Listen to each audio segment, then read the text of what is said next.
Story 1. Am I the a-hole if I tell my friend her boyfriend is planning to propose? My 27 female best friend has been dating her boyfriend 26 male for over 5 years. A while back, he reached out to me to help figure out ring size and the setup so he could make this the most magical day for her.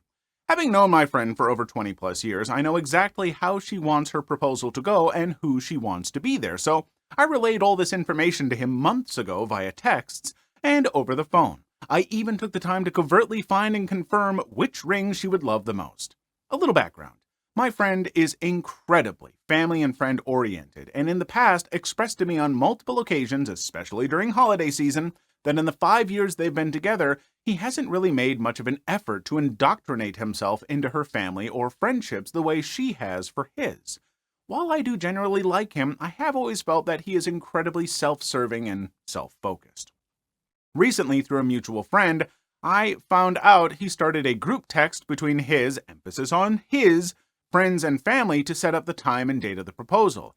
He has not only excluded myself, and according to the screenshots I've seen, he is doing everything verbatim I suggested he do, but he has completely excluded her family and other close friends from the event. He is planning on only having his boys and family present for the occasion, and knowing my friend, this would ultimately break her heart not being able to share this moment with her loved ones. I got heated and called him. At first, he was dodging my questions, then just outright said, "This is my proposal and I've spent enough money and time to choose how I do it. Just be happy for your friend. It's not like you're not coming to the wedding." This infuriated me, and to make matters worse, I ran into her mom and dad at the grocery store and subtly asked if they knew of any possibility she was getting engaged. They were unaware, and I know for a fact my friend has told him that he needs to ask her parents for their blessing. She's somewhat traditional. My friend wears her heart on her sleeve, and I can predict how this event will go down when she sees all of his close friends and family and none of hers. Considering her previous sentiments about his lack of interest in her family, she will 100% see this as being hurtful and selfish, and I know she'll cry. To make matters worse, the location of the proposal is a whopping 30 minutes from her parents' home. I don't want to get involved in a fight or reveal the surprise, but on the other hand, I feel I owe it to my lifelong friend to help her avoid being hurt and disappointed, maybe even helping her rethink what her future would look like. Someone who just doesn't really appreciate what she values in life. So, am I the a-hole if I tell my friend her boyfriend is going to propose? I believe you mean, are you the a-hole if you tell your friend that her ex-boyfriend was going to propose? Because, no, I'm jumping. Things could absolutely be salvageable. I don't know their relationship.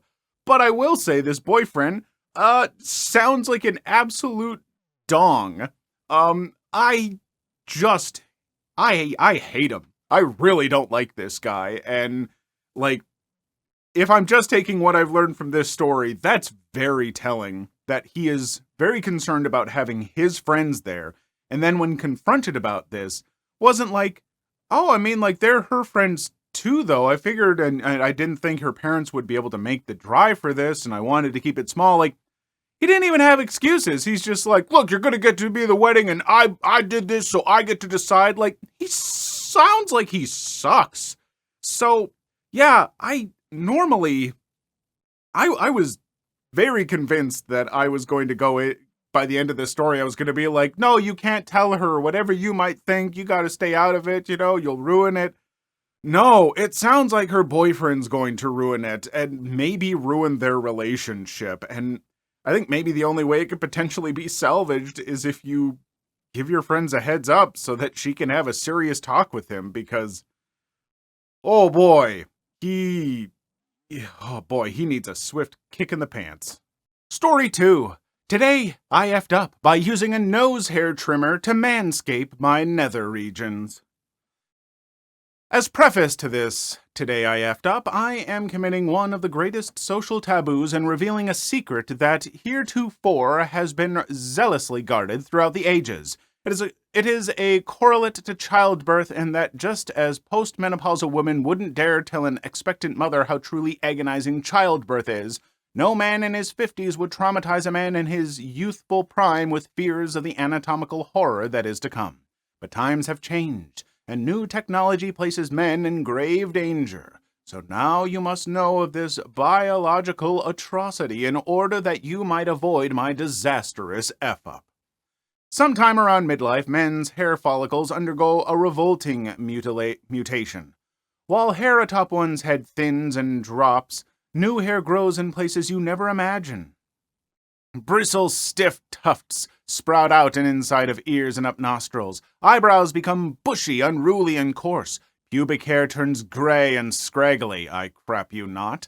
All these hairs grow alarmingly fast and require constant attention lest you become that guy with a bunny paw sticking out of his ear. Their eradication is a battle men wage stoically and silently through the second half of their lives, and as with any battle, there are casualties. Now on to my Today I Effed Up. I found a great nose hair trimmer in the as advertised on TV aisle at CVS.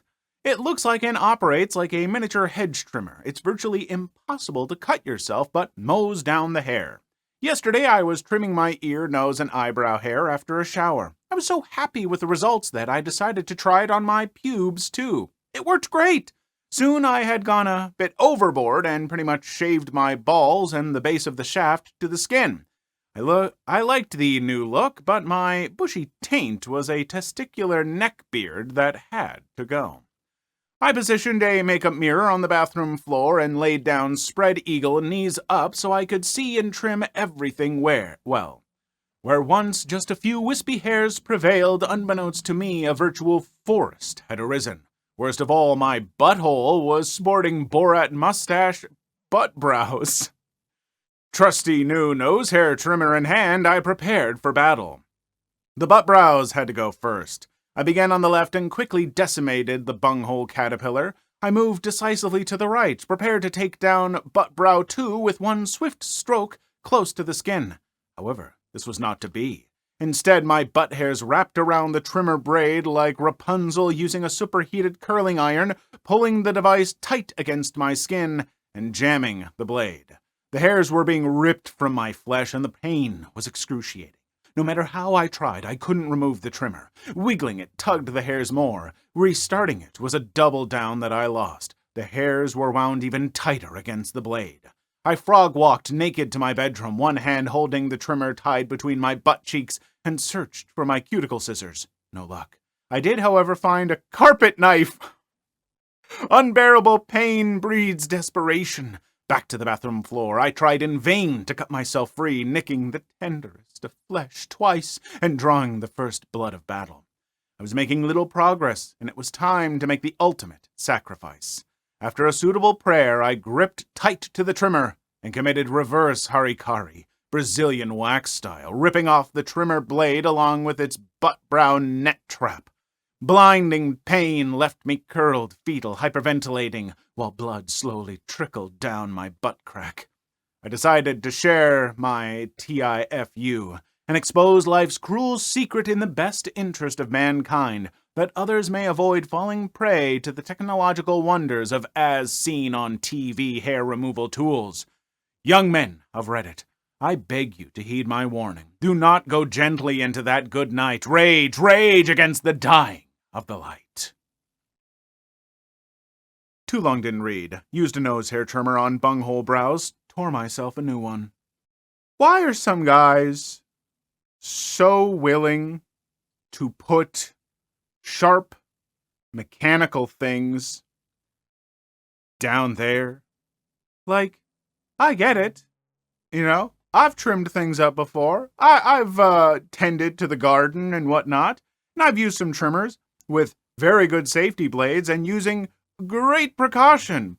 But a nose hair trimmer, like, how is that even effective?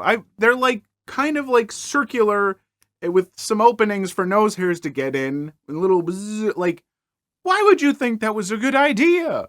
You can barely get me to consider putting one of those up my nose or whatever, let alone down in the special zone, down in the old tickle taint. No, we don't do that. Folks at home, don't do that. I mean, really, just go out and get a Brazilian, guys. If you really want to be that smooth, just go get the Brazilian. There's going to be a professional. They're going to pap, pap, pap. They're going to whop, whop. It's going to hurt for a little bit, but you know what? Shiny smooth. And then the hairs will start to grow back, and it will itch like nothing else in this world. And it's going to be so uncomfortable, and the itchiness will lead to sweatiness, which is just awful. So maybe, guys, some of those parts that people aren't seeing all that often, maybe just a light trimming up just to keep it from getting too wild, huh? Maybe we just calm down. Story 3. My boyfriend faked a proposal, so I broke up with him. Me, 24 female, have been dating my boyfriend Andrew, 26 male, for 5 years now, and we've had a healthy and stable relationship up until today. Andrew has always been a prankster and makes jokes with me all the time, and I do it to him too, but today he took it way too far. In the morning, he woke up at 7 a.m. and told me to wake up because he wanted to take me to the spa. I was pretty surprised because it wasn't a special day or anything, but I was all in for it. At the spa, he told me how he wanted to go to a fancy restaurant after we were done at the spa and that he was paying. Of course, I agreed as we hadn't been out together in a long time. We then got to the restaurant, we had a beautiful and romantic dinner and just a nice time in general. We were talking about a house we were planning to move into and chit-chatted about other stuff too. After around 40 minutes, Andrew stood up and got on his knees and took out a box out of his pocket. My heart stopped beating. I hadn't even predicted this. We've never talked about proposals before, but I also thought it was a great time now. He did a speech about how I was the most beautiful girl in the world and how he wanted to live with me forever and ended with, "Will you marry me, my princess?" Of course, I said yes. Seconds later, all that excitement turned into horror. He opened the small box I expected he put the ring in, and it was a note saying, "You've been pranked," and Andrew started laughing hysterically. He continued with, "Baby, this was just a prank. I'm not ready at all to marry you yet." He was leaning in to hug me, but I gave him the biggest slap ever with tears streaming down my face. I just told him, "We're over, you effing scumbag."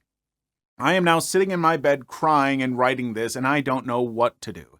He's been texting and calling me, but I haven't responded because I feel so sad, betrayed, and mostly angry. I thought this was going to be one of the best days of my life. What should I do? I do know I have a tendency to, lean into these things when someone's being, a crappy partner and be like, dump him, get rid of him, kick him to the curb, and go do your thing. And I think if you feel that way, if you genuinely feel that way, then maybe that could be totally valid. It honestly could, because maybe there is other stuff that you're realizing that's been building up, and this was a kind of straw that broke the camel's back or something. And if that's the case, yeah, dump him, because that was a major a-hole move. There are lots of things that you can do pranks about, but a real prank should leave the person that you've pranked also being able to kind of laugh at it. Maybe they have a first oh my God, but you can have a laugh. And for him to think that giving you this wonderful day and then proposing and all of this having been a prank, that's bad. I can't think of many people who would think that that is an okay idea. And so he's definitely in the wrong here. That is just so inconsiderate. Good Lord.